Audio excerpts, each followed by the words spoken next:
1 Samuel 25. Kematian Samuel. Dan matilah Samuel, seluruh orang Israel berkumpul meratapi dia dan menguburkan dia di rumahnya, di Rama. Dan Daud berkemas lalu pergi ke padang gurun Paran. Daud, Nabal, dan Abigail. Ketika itu ada seorang laki-laki di Maon yang mempunyai perusahaan di Karmel. Orang itu sangat kaya, ia mempunyai 3.000 ekor domba dan 1.000 ekor kambing. Ia ada di Karmel pada pengguntingan bulu domba-dombanya. Nama orang itu Nabal dan nama istrinya Abigail. Perempuan itu bijak dan cantik, tetapi laki-laki itu kasar dan jahat kelakuannya. Ia seorang keturunan Kaleb. Ketika didengar Daud di padang gurun bahwa Nabal sedang menggunting bulu domba-dombanya, maka Daud menyuruh 10 orang dan kepada orang-orang itu Daud berkata, "Pergilah ke Karmel dan temuilah Nabal. Tanyakanlah keselamatannya atas namaku dan sampaikanlah salam ini kepadanya. Selamatlah engkau. Selamatlah keluargamu, selamatlah segala yang ada padamu. Baru-baru ini aku mendengar bahwa engkau mengadakan pengguntingan bulu domba. Adapun gembala-gembalamu yang ada dengan kami tidak kami ganggu, dan tidak ada sesuatu yang hilang daripada mereka selama mereka ada di Karmel. Tanyakanlah kepada orang-orangmu, mereka tentu akan memberitahukan kepadamu. Sebab itu biarlah orang-orang ini mendapat belas kasihanmu. Bukankah kami ini datang pada hari raya? Berikanlah kepada hamba-hambamu ini dan kepada anakmu Daud apa yang ada padamu." Ketika orang-orang Daud sampai ke sana, berkatalah mereka kepada Nabal atas nama Daud, tepat seperti yang dikatakan kepada mereka.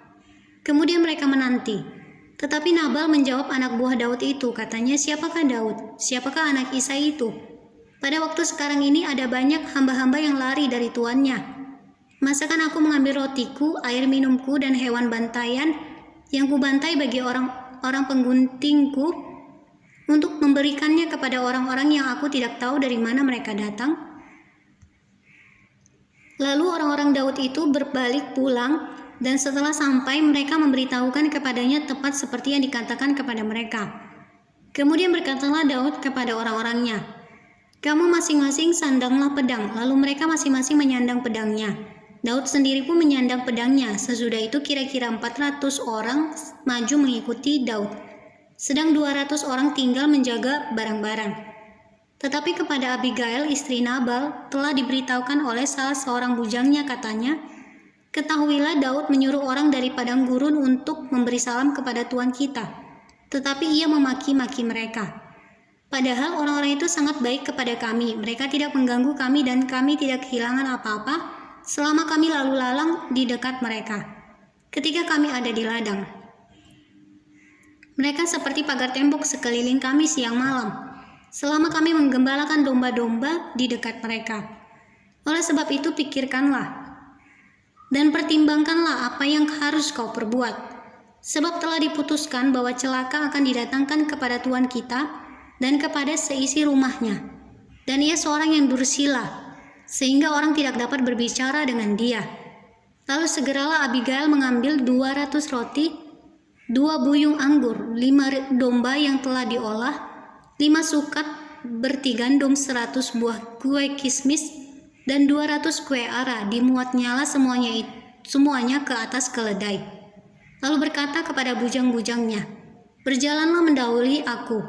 Aku segera menyusul kamu." Tetapi Nabal suaminya tidak diberitahunya. Ketika perempuan itu dengan menunggang keledainya turun dengan terlindung oleh gunung, tampaklah Daud dan orang-orangnya turun ke arahnya, dan perempuan itu bertemu dengan mereka. Daud tadinya telah berkata, "Sia-sialah aku melindungi segala kepunyaan orang ini di padang gurun, sehingga tidak ada sesuatu pun yang hilang dari segala kepunyaannya. Ia membalas kebaikanku dengan kejahatan. Beginilah kiranya Allah menghukum Daud, bahkan lebih lagi daripada itu. Jika ku tinggalkan hidup sampai pagi seorang laki-laki saja pun dari semua yang ada padanya." Ketika Abigail melihat Daud, segeralah ia turun dari atas keledainya, lalu sujud menyembah di depan Daud dengan mukanya sampai ke tanah. Ia sujud pada kaki Daud serta berkata, "Aku sajalah ya tuanku yang menanggung kesalahan itu. Izinkanlah hambamu ini berbicara kepadamu Dan dengarkanlah perkataan hamba-Mu ini.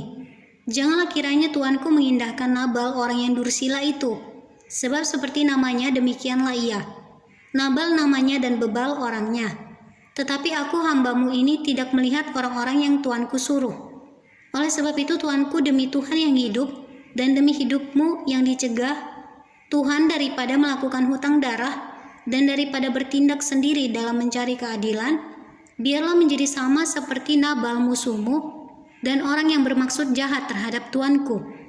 Oleh sebab itu, pemberian yang dibawa kepada Tuanku oleh budak-Mu ini, biarlah diberikan kepada orang-orang yang mengikuti Tuanku. Ampunilah kiranya kecerobohan hamba-Mu ini, sebab pastilah Tuhan akan membangun bagi Tuanku keturunan yang teguh. Karena Tuanku ini melakukan perang Tuhan dan tidak ada yang jahat terdapat padamu selama hidup-Mu. Jika sekiranya ada seorang bangkit mengejar Engkau dan ingin mencabut nyawa-Mu, maka nyawa Tuanku akan terbungkus dalam bungkusan tempat orang-orang hidup pada Tuhan, Allah-Mu. Tetapi nyawa para musuh-Mu akan diumbankannya dari dalam salang umban. Apabila Tuhan melakukan kepada Tuanku sesuai dengan segala kebaikan yang difirmankannya kepadamu dan menunjuk Engkau menjadi raja atas Israel, maka tak usahlah Tuanku bersusah hati dan menyesal karena menumpahkan darah tanpa alasan, dan karena Tuanku bertindak sendiri dalam mencari keadilan.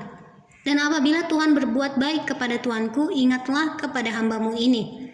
Lalu berkatalah Daud kepada Abigail, "Terpujilah Tuhan Allah Israel, yang mengutus engkau menemui aku pada hari ini. Terpujilah kebijakan-Mu dan terpujilah Engkau sendiri, bahwa Engkau pada hari ini menahan aku daripada melakukan hutang darah dan daripada bertindak sendiri dalam mencari keadilan.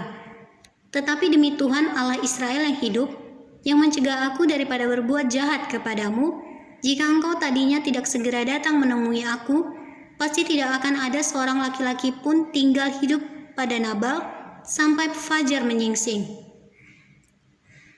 Lalu Daud menerima dari perempuan itu apa yang dibawanya untuk dia, dan berkata kepadanya, "Pulanglah dengan selamat ke rumahmu. Lihatlah, aku mendengarkan perkataanmu dan menerima permintaanmu dengan baik." Sampailah Abigail kepada Nabal, dan tampaklah Nabal mengadakan perjamuan di rumahnya, seperti perjamuan raja-raja. Nabal riang gembira dan mabuk sekali. Sebab itu tidaklah diceritakan perempuan itu sepatah kata pun kepadanya sampai fajar menyingsing. Tetapi pada waktu pagi, ketika sudah hilang mabuk Nabal itu, diceritakanlah kepadanya oleh istrinya segala perkara itu. Lalu terhentilah jantungnya dalam dada dan ia membatu. Dan kira-kira 10 hari sesudah itu Tuhan memukul Nabal sehingga ia mati. Ketika didengar Daud bahwa Nabal telah mati, berkatalah ia, "Terpujilah Tuhan yang membela aku dalam perkara penghinaan Nabal terhadap aku dan yang mencegah hambanya daripada berbuat jahat. Tuhan telah membalikkan kejahatan Nabal ke atas kepalanya sendiri." Kemudian Daud menyuruh orang untuk berbicara dengan Abigail tentang mengambil dia menjadi istrinya. Para hamba Daud datang kepada Abigail di Karmel dan berkata kepadanya demikian, "Daud menyuruh kami kepadamu untuk mengambil engkau menjadi istrinya." Lalu bangkitlah perempuan itu berdiri, sujudlah ia menyembah dengan mukanya ke tanah sambil berkata, "Sesungguhnya hamba-Mu ini ingin menjadi budak yang membasuh kaki para hamba Tuanku itu." Kemudian berkemaslah Abigail dengan segera. Ia menunggang keledainya dengan diiringi 5 orang pelayan perempuan. Ia mengikuti suruhan Daud itu dan menjadi istri Daud. Juga Ahinoam dari Yizreel telah diambil Daud menjadi istrinya. Kedua perempuan itu menjadi istrinya, tetapi Saul telah memberikan Michal, anaknya perempuan, istri Daud, kepada Palti bin Lais yang dari Galim itu.